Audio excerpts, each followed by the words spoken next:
Aduh. Kamu sih lu ribet banget sih lu. Tadi hidup lu marah-marah mulu, nangis, marah, ngelarang. Bang, Ribet banget. ini penjualan gue makin turun gimana ya bang? Bentar, gue lagi ribet ini. Bentar ya. Ribet apaan sih? Nah, gue itu lagi pengen coba memindahkan ini botol dari sini ke titik sini gitu. Makanya lu diem dulu, ntar urusan gue beres, baru gue bantuin lo ya. Mendingan lo bantuin gue nih, sekarang pindahin botol nih, caranya begini bang ya, pakai tangan, pindahin ke sini. Udah selesai, ini dulu. Kalau ada gaya yang lebih susah, kenapa harus pakai yang lebih mudah sih? Mendingan ini aja nih. Nih susah juga nih. Gimana ya cara naikin penjualan gue ini makin turun loh. Sebentar, emang lu ngapain? Lu kenapa? Masalah lu apa? Ini penjualan gue makin hari makin turun bang. Lu jualan di mana? Toko oren. Oke, lu jualan, penjualan lu naik, malah cenderung turun. Oke, lu udah baca bismillah belum? Udah, sholat tahajud juga gue jalani nih buat ini. Harga lu kemahalan kali. Kagak bang, padahal ya kata customer gue juga katanya harganya kemurahan malah. Makanya gue bingung kenapa turun ya. Oke, lu udah pakai boost ads atau belum? Udah Coba pakai affiliate atau belum? Udah influencer, udah gue endorse semuanya juga nggak bisa bang, gimana ya? Lu udah coba pernah jualan live atau belum? Udah Semuanya? Udah. Oke, sebentar, berarti ini ada faktor X lain yang ngebuat jualan lu nggak laku nih di toko oren. Gue santet ya bang? Enggak sih, udah parah. Enggak, gini. Dugaan gua ini kan barang yang lu jual ini sepertinya juga banyak kompetitornya kan? Lo pernah ngomongin hal buruk gak tentang kompetitor lo? Saat mereka lagi live atau misalnya lo sumpahin mereka segala macam? Gue kan bersih hati gue. Bersih banget. Berisik sih hati gue. Oh, pernah bang waktu itu komputer gue live rame banget. Terus gue bilang aja, sebenarnya palsu. Lo bilang gitu? Astagfirullahaladzim. Ternyata nggak Far, ternyata hal-hal seperti itu yang bisa mempengaruhi tentang apa yang sedang kita usahakan hari ini. Gue tuh sebenarnya nggak ngerti-ngerti banget, tapi gue pernah dengar ada satu ustadz pernah membahas tentang hal ini.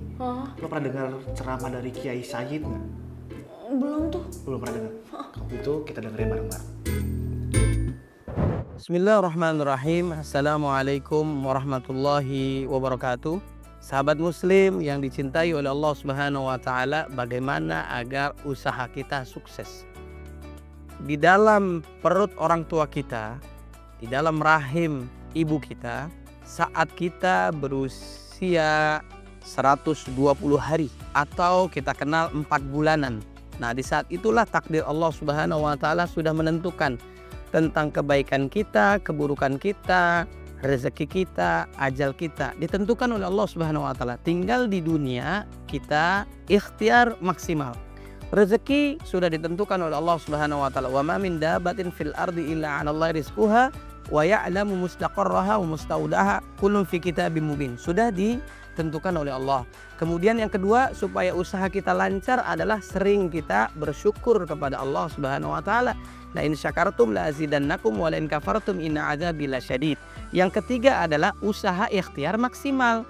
Wa allaisa lil insani illa ma sa'a. Sesuai dengan apa yang diusahakan. Semangat, belajar dengan kepada orang yang sukses, yang hebat dalam bidangnya dan sebagainya. Kemudian bekerja keras, kerja cerdas, kerja tangkas, kerja ikhlas.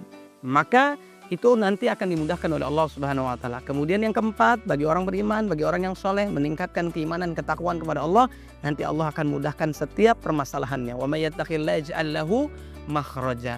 Kemudian bagaimana agar terhindar dari doa yang buruk orang lain kepada kita? Berarti mungkin selama ini kita doanya kurang baik, nanti mendapatkan sesuatu yang tidak baik. Kalau kita berdoa kepada Allah Subhanahu wa taala untuk kebaikan orang, semoga tokonya, bisnisnya, usahanya sukses, tetangga kita, maka walaka mithlu dzalik, kata malaikat. Ya, Anda juga mendapatkan apa yang Anda sampaikan. Maka berdoalah yang baik-baik. Gak boleh dengki, hasad kepada orang lain, tapi justru malah kita mendoakan. Insya Allah, Allah akan melindungi kita, orang mencintai kita, Allah berikan kesuksesan kita di dunia dan akhirat. Insya Allah. Mudah-mudahan bermanfaat. Assalamualaikum warahmatullahi wabarakatuh. Masya Allah, makasih banyak ya saya sudah ngasih tahu. Jadi kalau misalnya kita pengen bisnisnya lancar, barang dagangannya laku, jangan suka ngomongin orang, jangan suka bikin amalan-amalan yang buruk bang, harus bikin amalan baik. Nah, makanya kita kalau lagi berusaha pantang banget untuk kita ngomongin hal-hal buruk tentang kompetitor kita. Karena tanpa kita sadari ya, ternyata hal-hal kayak gitu pengaruh banget. Iya sih, pokoknya mulai sekarang gue bakalan jadi orang yang positif vibes. Gue gak akan ngomong-ngomongin orang lain lagi. Gue gak akan buat amalan-amalan buruk lagi. Pokoknya gue bakalan bikin amalan baik dari sekarang.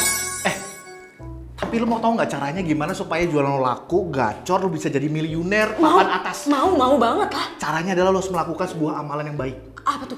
Caranya adalah barang-barang jualan lo dikasih ke gua secara gratis. Nanti gua doain semoga gak cuma jualan lo laku, tapi lo masih bisa masuk surga. Gua doain, oke? Boleh. Tapi nantinya lo mau pakai mukena. Emang jualannya apa sih? Bukan lah, pink. Ada bunga-bunganya. Ya udah deh, mau kena kayak mau kagak, udah lah, gua cabut aja. Hati-hati lu ngegantungin keberuntungan kayak gitu. Judi itu maksudnya. Masa sih judi? Dewi tukang judi. Emang itu dosa ya? Lagian lu kan juga sering tuh beli yang di minimarket kayak begitu. Terus nanti dapat agar-agar jelly. Belum dapat yang ciki-ciki di 10.000 dapat 10.000. Apa namanya?